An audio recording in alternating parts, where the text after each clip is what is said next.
Sir গাড়ির তেল শেষ হয়ে আছে, যে কোনো সময় গাড়ি খাড়াই যাব। কিরে পরশু দিনে না টাঙ্গি লোড করলাম, 2 দিনে তেল শেষ হয়ে গেছে নি? গাড়ির ইঞ্জিনে মনে হয় সমস্যা হয়ে গেছে, এটার লাই তেল বেশি টানের লাগছে। আচ্ছা সামনে পাম্পে খারাইস, আবার লোড করিলাম। এ তো পাম্প একখান দেখা যায়, তাইলে ইঞ্জিন তুমি ঢুকে এলাই। ঠিক আছে খারা, এই গাড়ির টাঙ্গি লোড করে দে। ঠিক আছে স্যার।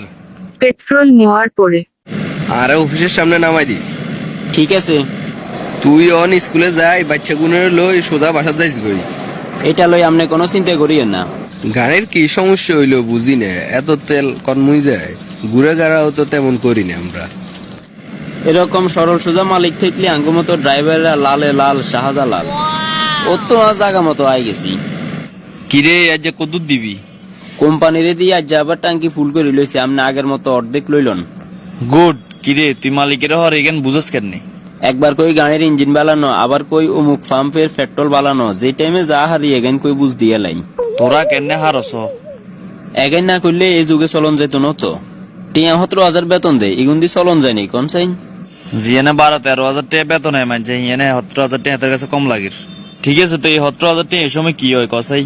তোরা গোপনে আনি পেট্রোল আর কাছে বেশি যাবি, তো ওটা তোরা উসুল করে লইবি। এই যুগে হাঁটান খরচ করি না চললে টিকি থাকুন যাইতো না।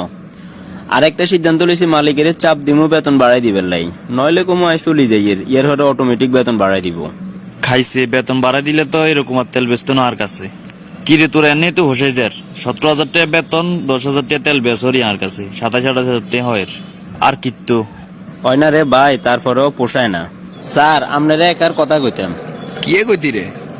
জিনিসপত্রের দাম যে বাড়া বাইছে আর পোষান না, বেতন আরো বাড়াই দিতে হইব। আচ্ছা এ বছর যাক, সামনে জানুয়ারি মাসে তুন বেতন বাড়াই দিম। না আপনি অনেক বাড়াই দিতে হইব, আর এত ধৈর্য নাই। আশেপাশে খবর লই দেখছি তোর বেতন তুলনামূলক অন্য গুণে তুই নাই এনে বাড়াই দিয়ে।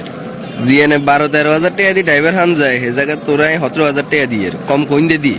কইছে এই কইলে আপনি রিয়ানা সারি কইতেন না, আপনি নতুন ড্রাইভার চান।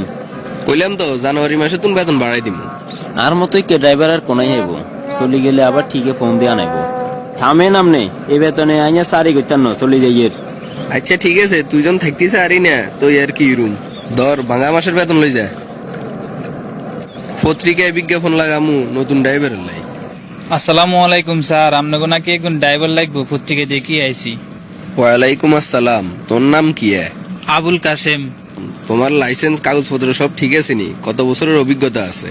জি স্যার, কাগজপত্র সব ঠিক আছে, আর ৭ বছরের ড্রাইভিং এর অভিজ্ঞতা আছে। ঠিক আছে বাবাজি, তোর বেতন কত দিতে হইব কইয়ে লাও। আগে আর ড্রাইভিংটা দেখেন, তারপর আপনার পছন্দ হইলে বিবেচনা করে আর বেতন ধরিয়েন। ঠিক আছে, তোর কথাবার্তা আর ভালো লাগছে, চলো আগে তোর ড্রাইভিংটা একটু দেখিলই। চলবনি আর ড্রাইভিং? মোটামুটি চলে।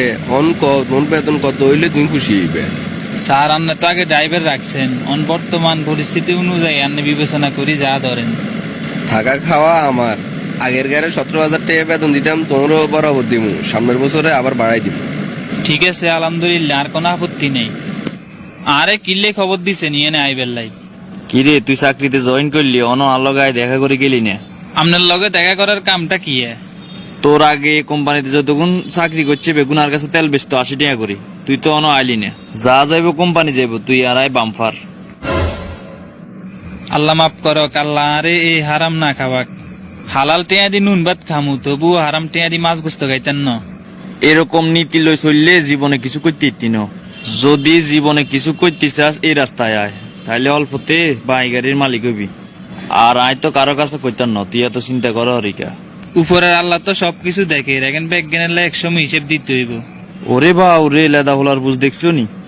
আরে এই ২ নম্বরই কামের প্রস্তাব আর দিয়েন না, যদি দেন তাহলে কোম্পানির কাছে কই দিমু। অন নতুন নতুন তো বুঝো হরি না। তুই যখনই অভাবে উঠবি তুই পেট্রোলে চলে যাবি, তোর লাভ দরজা খোলা আছে। আই যত অভাবে হরি, তবু এই আরাম পথের টেয়া খাইতেন না। কিছুদিন পরে আগে টাঙ্কি লোড করলে ২-৩ দিনের বেশি যাইতো না, অন ড্রাইভার পাল্টানি লয় কি আর গাড়ির ইঞ্জিনও পাল্টি গেল। এরে কাশেম, টাঙ্কি লোড করছি যে না, যে কতদিন চলে রে? ৭ দিন শেষ হই ৮ দিন চলে, আরো ৩ থেকে ৪ দিন যাইব। তার মানে চোর এতদিন আর ঘরে আসছিল। কি রে বাবা, বালা সত্যি? আসসালামু আলাইকুম আব্বু, ভালো আছেন নি? আমুর কি অবস্থা? ওয়ালাইকুম আসসালাম। ইরে বাবা আই তো ভালো আছি, তোর মা গানা ভালো নাই। আমুর কিছে? তোর মার রোগ একখান ধরা খাইছে, ডাক্তারে কইছে ৪ লাখ টাকা লাগবো। আয় তো চোখে মুখে হত দেখিয়েন না অন আয় কিতাম আঙ্গ ওইরকম জায়গা নাই বেশি তোর মা চিকিৎসা করুম। যেটা বেতন হামু এটা দিয়ে কোন রকম সংসারের খরচ চলবো। দরকার হইলে আর শরীরের কিডনি বেশি এলাম, তবুও মায়ের চিকিৎসা করামু। আব্বা আন্নে চিন্তা করিয়েন না, এটির ব্যবস্থা করি, আন্নারে ফোন দিলে আন্নে আমার লই শহরে চলে যাইয়েন। কিরে বাবা, লাগে যে না যে 2 দিন টেনশন করো রে, বাড়িতে কোনো সমস্যা হয়েছে নি? আমার একটা রোগ ধরা গেছে, অন ডাক্তারে কইছে চিকিৎসা করাতে 4 লাখ টাকা লাগবো। আঙ্গো এমন কোন জায়গা সম্পত্তি নাই যে এটা বেশি আম্মু চিকিৎসা করামু। এর ভিতরে তোর কত ব্যবস্থা আছে? আর কাছে ফকট খরচের টিয়া ছাড়া আর কোনো টিয়াই নাই। জীবনে তো অনেক টাকাই খরচ করলাম, এরকম একটু সৎ হলা যদি উপকার করতে পারি আল্লাহ খুশি হইব। আচ্ছা তুই এত চিন্তা করিস, তোর মারে ঢাকা লইয়ান, হিগার চিকিৎসার ব্যবস্থা আয় করুম। স্যার আপনার এই উপকারের কথা আমি কোনোদিনও ভুলতেন না। আল্লাহর কাছে দোয়া করি আল্লাহ আপনার মঙ্গল করুক। আর টিয়া এখন প্রতি মাসে মাসে আর বেতন একটু কাটি রাখিয়েন। আয় কি টেয়া এগুন তোরে কাট বেলাই দিছিনি? তোর মাছ জায়গা তার মা অসুস্থ হইলে আয় কি চিকিৎসা করাইতাম না? তুই এত কথা কইস না, তুই আগে তোর মারে ঢাকা আনার তাড়াতাড়ি ব্যবস্থা কর। ঠিক আছে, আমি বাবারে আজ যে ফোন করি কই রাম্মুরে ঢাকা লই এবেল লাই।